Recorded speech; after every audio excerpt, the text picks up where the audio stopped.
over here. They're in the swimming pool. Yep.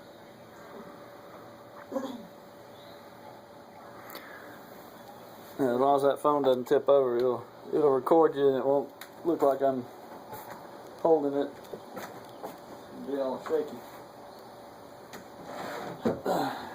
You think they'd have some kind of contraption you could put on your phone and set it down like that, and then you could sit over here and look and make sure that it's filming what it's supposed to be. Yeah. Mm. Yeah. Well, they'll have that on the next version. They probably have it on somewhere. And she's back again. Yeah. But when there are two of them, they are so, they fight. They won't both, Oh, really? three or, yeah, I think 3 holes on there, but they can only have one at that feeder. Uh-huh. They fight. Talking about those hummingbirds, huh?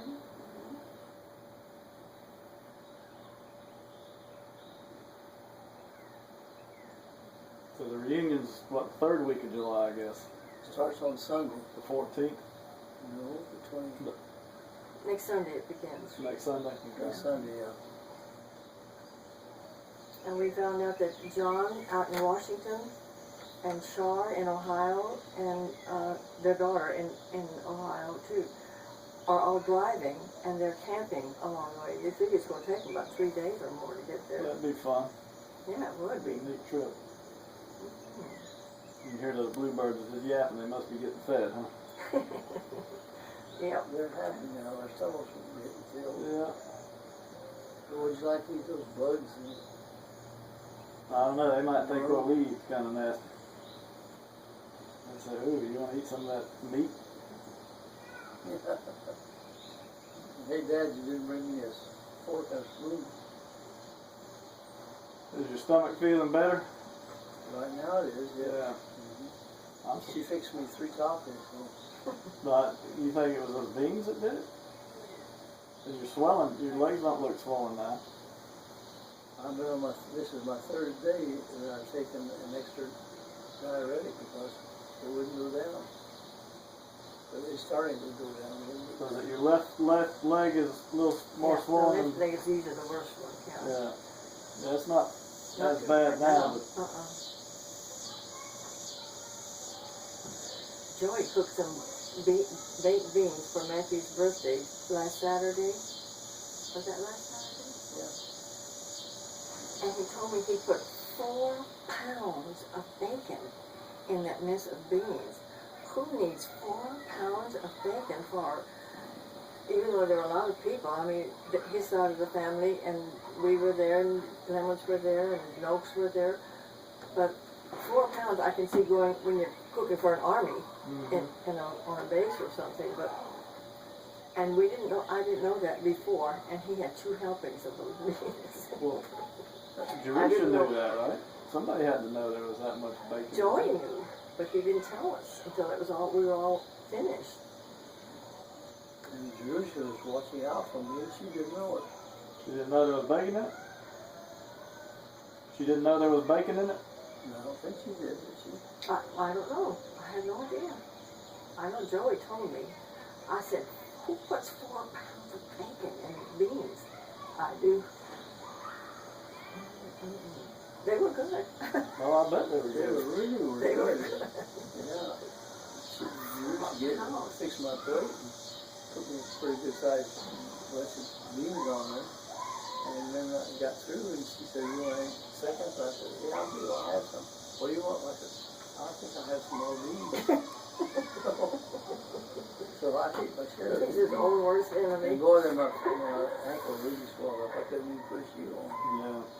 Now at least I can push you on.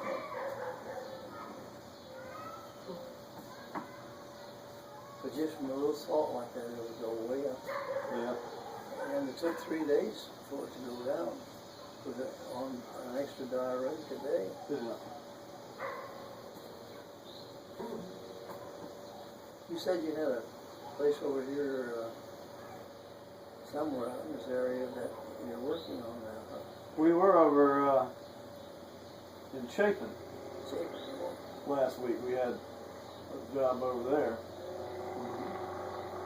It took about 2 days. Are you finished?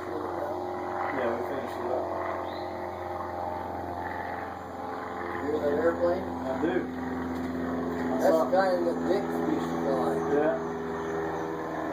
I saw one flying 4th of July morning. An old biplane. Yeah. And kind of wondered if it was going to stay in the air because it was so slow. See, there he goes with more of that white stuff. Could you see that white stuff in Yeah. his beak? I think that's eggshell. But it was a gorgeous morning, so I imagine whoever was flying, they were flying into the sun, so they probably had a nice view. The sun was just coming up. Yep.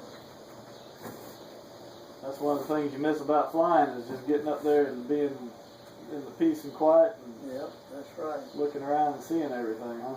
Mm-hmm. Yeah. I miss it, but I know I can't do it. Yeah. It'd be crazy for a blind man to fly in an airplane. Well, you couldn't even fly instruments, could you? No, use the instruments or nothing. You wouldn't be able to see them. Couldn't see him. But now you saw that hummingbird when we came out, so I mean, are you seeing motion or? Yeah, I see motion. I can It's see his motion. peripheral. Uh-huh. Peripheral vision motion. I can't see a squirrel out there, but when that squirrel starts running across this pipe, Yeah. I can see it because it sticks its tail up, you know, and makes itself pretty big when it Yeah. runs across there. And the motion, see, somebody just sitting there, I can't even see who they are. If they get up and walk, I can tell if they're a man or a woman or something. Right. Did you watch any of the World Cup soccer? No. It doesn't really pay for me to try and watch too much television because I can't see it. Can't see TV. Can't see it. The action, I can. That American goalie was one kind of sharp. It was, yeah. Limber. Wow. That last match, it went 0-0 to the end, right? Yeah, and they played overtime. Yeah. What do they call it? Extra time? Mm. I think they call it extra time. Extra time. And they don't call it 0, they call it nil. Deal. Yeah. That's like when I started to play a little tennis, I never could figure out the scoring. You went from what do they call 0 love, Mm-hmm. and then you go to, what was it, 7? Do they go on 7s? I believe so. I used to play tennis. It's been so long ago. Did you like it? No, I like anything that involved the ball back in those days. Mm. But I wasn't any good at it. I could hit the ball over the net, but I couldn't get it in the little square on the other side. That's pretty hard to do. We Did you used to get play into? badminton. Yeah. You see that? I We guess used to play that. we put that in our backyard in Brenham, and we played. The two of us who played badminton. Well, I remember you had a net over when we were in Greece. Remember that field in the? Oh yeah. Because what was it? Terry's dad did the outline in chalk. You remember that? That field I burned down? Where they also played soccer. No, this was across. This was different. As you went out the driveway, it was that field to the right, if I remember. To the right. Like we were going down to the ocean, to the sea. There was a field there. I remember I had a magnifying glass one time and I was burning ants, and the next thing I know, the field was on fire. You don't remember that?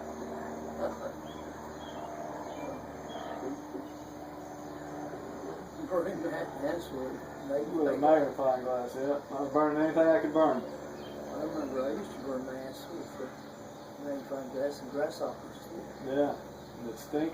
Oh yeah, they sure stink. Have you played racquetball? Indoors, that indoor? I might have played once or twice. I don't. That is a strenuous game. Yeah, it is. I didn't realize it was all that strenuous, and I didn't know I had any kind of heart problems. But at that time, that was one thing I could not keep up with that. That was too much.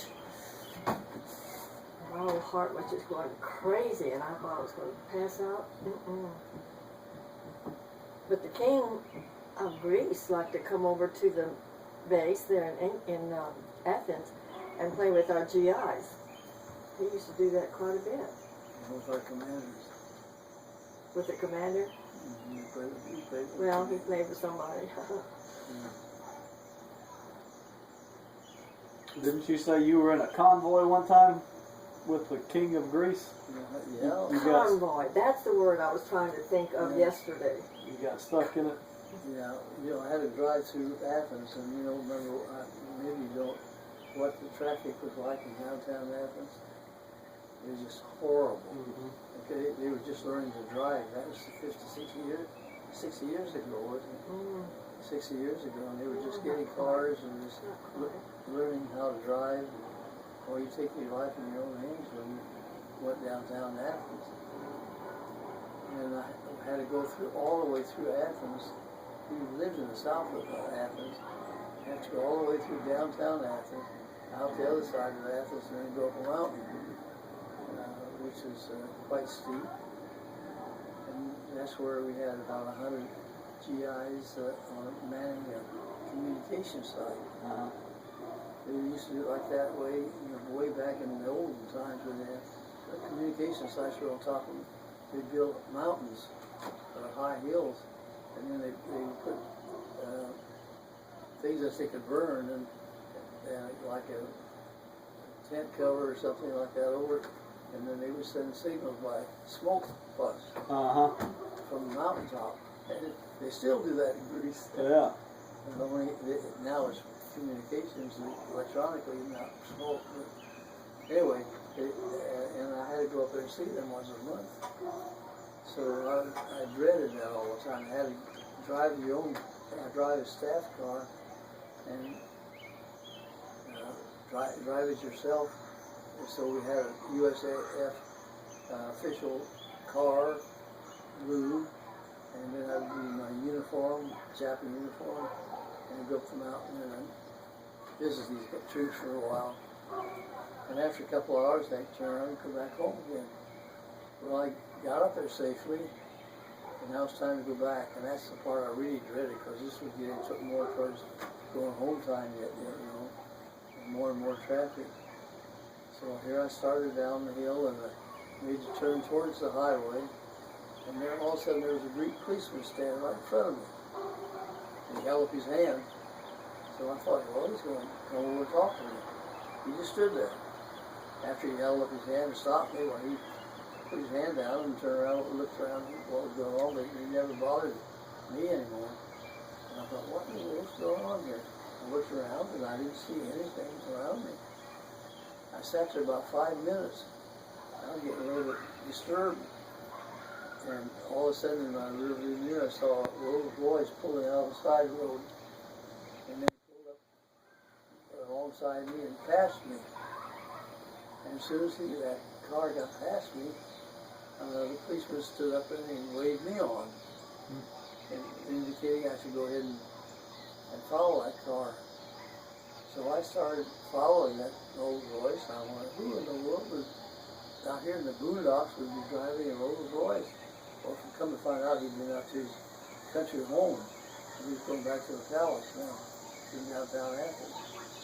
So anyway, he went ahead of me, and of course he knew I was there because he passed me in uniform, and I waved at him, and he waved back, but I had no idea who he was.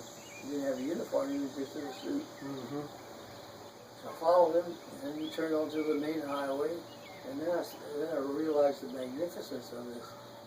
All the cars on the highway were all pulled over to the side.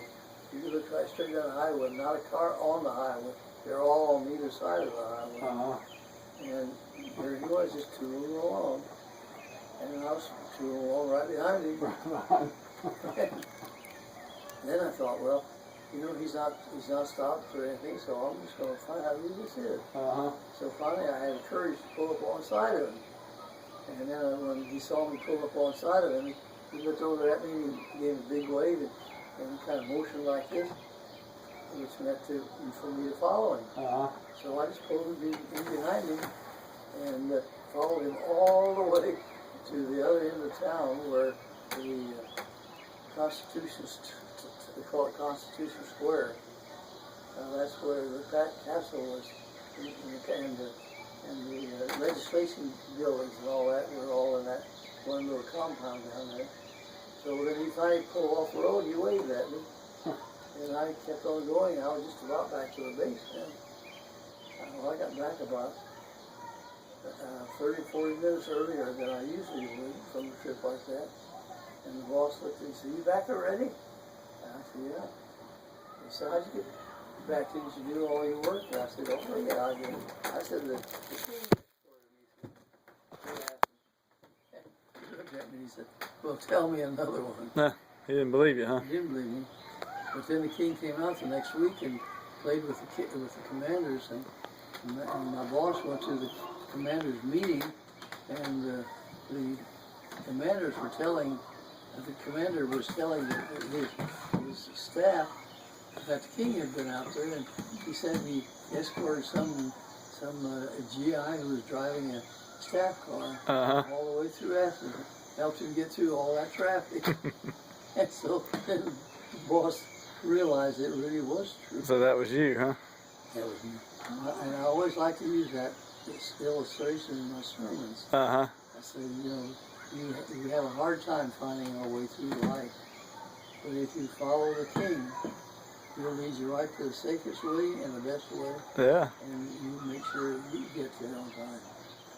And so follow the king, and the king is not King Constantine, but the Lord Jesus Christ. Yeah. Follow the Lord Jesus Christ through his life, and he will take you straight to heaven. That's a neat parallel, isn't it? Yes, it really was a good, I thought, a good illustration. Yeah. Yeah. That was quite an experience. Now, do you have all your sermons all boxed up, right? Yeah. In paper or on paper? Yeah. I wonder if there's a way to scan all that and put it on the computer. Oh, good. That's a lot of scanning, huh? Well, it takes forever. Yeah. And I don't have them all. Yeah. Some of them I lost. I got them in, I like all the gospel lessons, all the epistle lessons, all the Old Testament lessons, all the special lessons, services like Christmas, Easter, Thanksgiving, and weddings and so forth. I got them all in little boxes in my shelf in my office. Oh, don't chase her away. You're bad. Well, I can tell you all kinds of stories as an Air Force chaplain. Mm-hmm. I preached on Mars Hill. Yeah. You know what that is? I do. The 6th on Easter. And we got permission from the Greek government to have an Easter sunrise service on Mars Hill, but we were not allowed to invite any Greeks because that would be proselytizing. Yeah. And we said we wouldn't advertise it. We just invite the Americans to come. And the 6th Fleet was there, and we had over 600. Over 600 or 700. I know, there's a bunch of them. Sailors that came to that, plus our own little community of Americans at the embassy and at the base and some of these sites around there. So, stand up there where St. Paul told the Greeks on the way up there, he saw all the statues to the unknown God. You know, had a statue of this God, this God, this God, this God, and not to cause the one God who was not identified to get angry at them, and they didn't know who it was. Why they made another one and just titled it to the unknown God. So all the other gods were identified, but this one, the God they didn't know who he was, they just called it the unknown God. And St. Paul said, I saw you on the way up here. You have this statue to the unknown God. Well, I'd like to tell you who that unknown God is. And they started telling him about Jesus. And that was, he converted a lot. And the people who were up there were the philosophers and the rulers and the intelligent people. And they were, many of them were so intrigued that they said, well, we want to come back and hear you again sometime. And that's where I preached. Yeah. Yeah, I remember walking up those trails, and I guess there were cherries that I guess people had been eating, and they would spit out the seed or something on the trail. and it, you have old Red Cherry sitting there, and somebody was telling me that was old Roman centurion blood, and I believed them. And you believed it, yeah. But all I thought we were just walking around looking at a bunch of rocks. Which I didn't think. I didn't think that was real interesting until somebody told me that was blood from the centurions, and I said, "Oh, that might be something to think about." And then we race in one of the Coliseums. Race? Yeah, Paulette. Who was with us? Olympia. Me and Paulette and. Olympia, yeah, that's where they used to have races. Yeah, so we Another race is that. we did a little Olympia. jog around the track. Right. And then that theater we went to, that Empty you walked all the galleries. way up to the top of the bleachers or the seats. Mm-hmm. And somebody stayed down on the stage and whispered with their back to you, and you could hear what they said. The acoustics were perfect. Right Yeah. across, perfect. You could talk and go facing away from you, and just a normal voice, and if you hear it to the very top row. So when they had their Greek tragedy plays, they didn't need microphones. It No. was just perfect. It's a good thing they didn't need them because they didn't have them then, did they? Probably not. Probably not. I think the birds are happy. Yeah, they're chirping.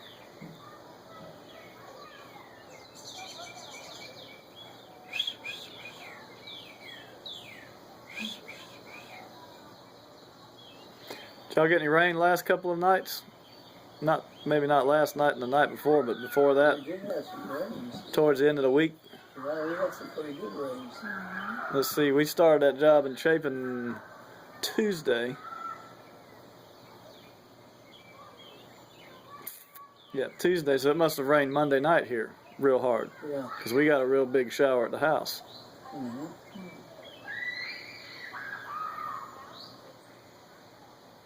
Firecrackers, and they were still popping them last night. I hope they stop pretty soon. Yeah, we didn't have a bunch.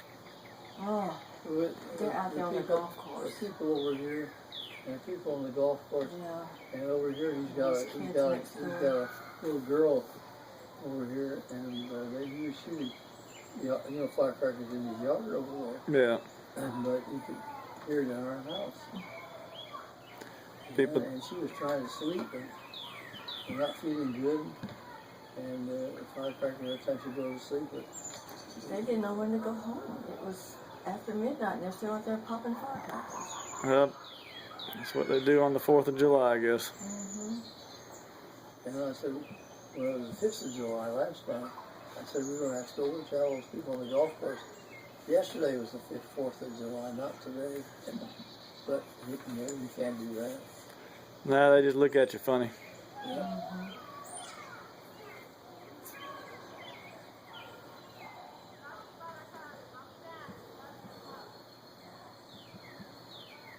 Well, this is getting a little muggy out here. Mm-hmm.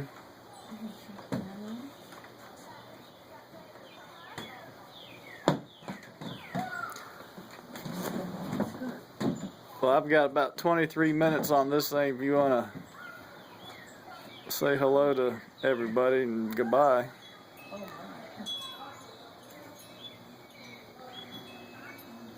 Well, hello, everybody, And goodbye. and goodbye. That's all I need to say then, isn't it? Yep, that's all you need to say. It was good talking to you and listening to you, although I didn't hear a word you said. And I couldn't see you because I'm blind. But you still have your sense of humor, don't you? Well, I don't know what you do without humor.